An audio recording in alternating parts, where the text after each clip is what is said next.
Hello दोस्तों, आप सभी का स्वागत है द शिवाय चैनल पर। आज हम बात करेंगे नदियों के टॉपिक की। भारत की प्रमुख नदियाँ। भारत में कुल 206 प्रमुख नदी हैं, जिस पर हम विशेष नदियों की यहाँ बात करेंगे। तो आइए शुरू करते हैं अपनी वीडियो, जिसमें हम सबसे पहले बात करेंगे गंगा नदी की। गंगा भारत की पवित्र नदी है। सूर्यवंशी राजा भागीरथी से धरती पर लाए थे। उद्गम स्थल की बात करें तो उत्तरकाशी जिले में गंगोत्री शिखर पर गोमुख। गंगा के किनारे प्रमुख स्थल ऋषिकेश, हरिद्वार, प्रयाग, काशी, पाटलिपुत्र आदि। गोमुख से गंगा सागर तक की लंबाई 1450 किलोमीटर है।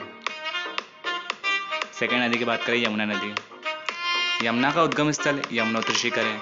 यमुना के किनारे प्रमुख स्थल दिल्ली, मथुरा, वृंदावन, आगरा। यह गंगा के समांतर बहते हुए प्रयाग में मिल जाती है। मतलब ये गंगा की सहायक नदी है जो कि गंगा सागर तक जाती है। सिंधु नदी की बात करें तो सिंधु नदी भारत की ही नहीं, विश्व की विशाल नदी है। विश्व की विशाल नदी, पूरे विश्व की विशाल नदी नील नदी कहलाती है, लेकिन फिर भी सिंधु नदी का भी महत्व है।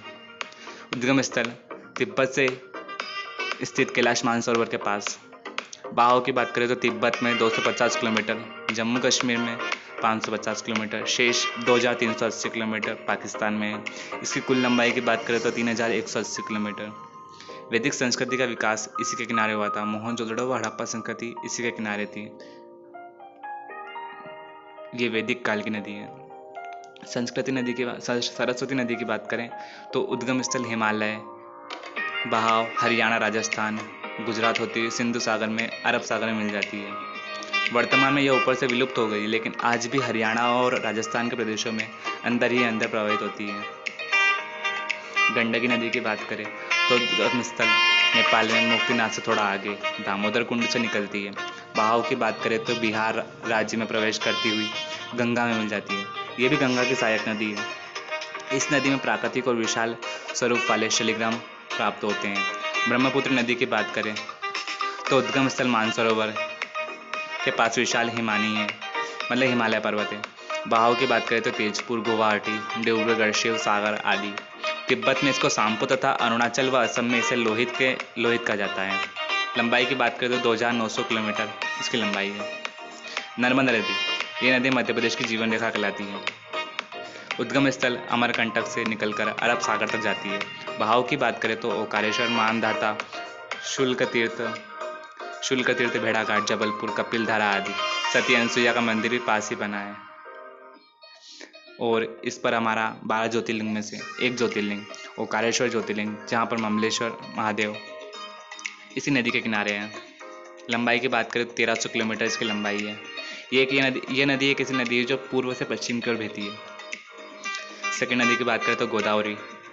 उद्गम स्थल ब्रह्मगिरी, त्र्यंबकेश्वर, नासिक से निकलकर गंगा सागर में मिलती है। और बहाव की बात करें तो पंचवटी, पैठण, राजमहेंद्री, भद्राचलम, नांदेड़, कोटा, पल्ली।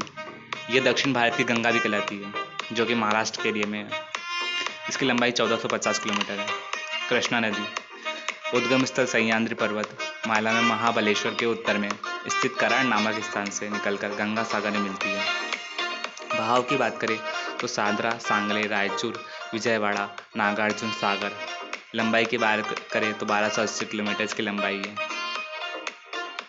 कावेरी नदी, उद्गम स्थल कुर्ग जिले सह्याद्री पर्वत से निकलकर सागर में मिलती है। बहाव श्रीरंगपतन शिव समुद्रम, श्रीरंगम, तंजावुर, कुंभकोणम, त्रिचिरापल्ली।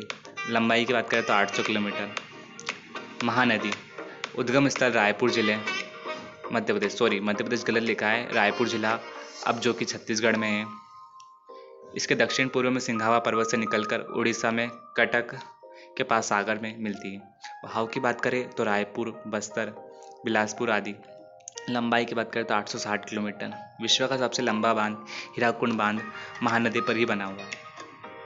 इसके बाद तो यहाँ पर ख़त्म हो जाता है, ये सरोवर चालू हो जाते हैं। ये मेरा टॉपिक था नदियों का।